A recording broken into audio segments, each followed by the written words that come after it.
Well, you should all know by this time that I'm a big sports fan. Doesn't matter whether it's hockey, bowling, or football. I follow it all. And I've been a student of college football since I was a kid. Certainly I had the privilege of being part of the head of the university at Navy. And I was there when we took Navy as an independent to what was going to be the Big East and then became the American Athletic. So to be part of that, I got to know all the coaches from Tommy Tuberville to Luke Fiscal to Scott Frost to Matt Rhule. And that became part of that relationship that started even way back then. Hi, everybody. Can you take a step back? Yeah. All right, anybody have any specific questions they want to ask? The contract may raise some eyebrows. What would you tell fans? I would tell fans that, this is a part of being fiscally conservative for a number of years. The University of Nebraska is a top 10 fiscal program. That what happens in Husker athletics does not impact taxpayers. It's independent of that. Sometimes that's forgotten. We're one of the few university sports programs that has that privilege. Being part of the Big Ten, which was a benefit we knew would show up as Big Ten media rights, the other media rights that we just did with Playfly, give us some flexibility. And what I think fans want to know most importantly is that University of Nebraska was committed to changing the way our outcomes were happening. And picking Coach Rhule as our top choice is a commitment to that. When did you first meet Coach Rhule, talk to Coach Rhule in this process? Yeah. So I met Matt Rhule all the way back in 2016. And I was saying earlier, when I was the superintendent or president of Navy, we had some really remarkable programs there. So if you remember, 2016, Houston was number 5 in the country. We played Notre Dame every year. Navy in 2016 had just lost Keenan Reynolds, the top rushing quarterback in the nation, and yet we were nationally ranked. We beat number 5 Houston in the fall. We beat Notre Dame for only the 4th time in 54 years that year, and we won the American Athletic Conference West. We got the privilege of playing Temple, a team that we'd beaten for years, and Matt Rhule shows up, creates this unbelievable defense. Navy goes into that game a 2-touchdown favorite. We lost by 3 touchdowns. And I remember congratulating Matt at the end of that game and saying, "You've done one heck of a job here." So I have followed Matt throughout all of that time. And of course, Matt and I, like a lot of these coaches, have maintained some level of relationship. So as the search went on, I had a chance to interact with Matt, mostly through phone and text. But certainly we knew each other. And as he said, relationships, as always, they matter.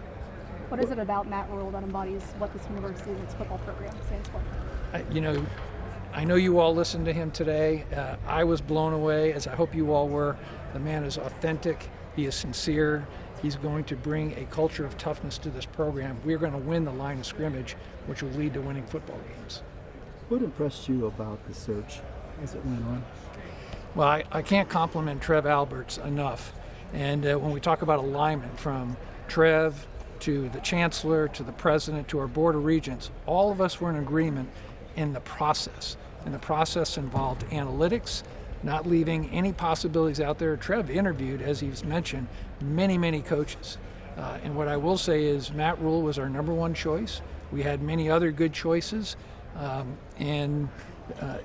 From Chancellor Ronnie Green to myself to the Board of Regents, everybody was in support.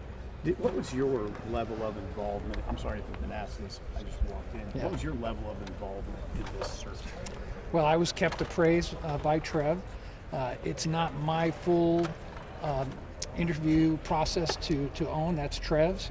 But at the end of the day, the signature, the approval for the contract goes to the president of the university. So to make it simple, I own the bottom line of the contract. But I also want you all to know that I do this with respect to the Board of Regents. They give me that authority through their policy, and every Board of Regent was kept apprised of who was in the hunt, when the contract was first still being worked, when it fell apart, and when it got put back together, and when we signed it. And it had full 100% approval of all 8 publicly elected Board of Regents. Did the $9 million number give you any pause at all? Of course, like everybody, it's a lot of money. But this is what coaches are bringing in these days. And if you want the best, you're going to have to be willing to, put up that kind of money. We're very fortunate that we have a sports program here that can handle that without having to turn that over to the fans, without having to turn that over to the taxpayers. This brand will allow us to do that. And, we paid attention to every level of detail in the contract. That's why this was hard. And building these type of contracts does not happen overnight. It took a number of days. There was a point you said it fell apart, where you kind of like Well, nothing is first try. There's negotiations. So I'll just say that it went back and forth a number of times.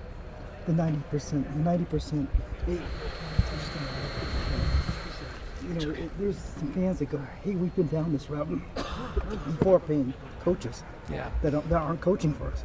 So I'll just say this, we're not, we know there's big money here, but this coach is going to be coaching here for a number of years. So if you just assume for a second that we're going to be with this coach for the next 4 years to watch that success build out, you have to look at the contract on what the backside of that is. And I'll tell you, the exposure to the university is, believe it or not, not that much different than what we had with Scott Frost. So we're thinking through all that. We'll have more details of that as the contract comes out. But our exposure on some potential payouts, should things really not go right, will not be that much different than Coach Frost. And that's something we had to pay attention to. President Carter, could you get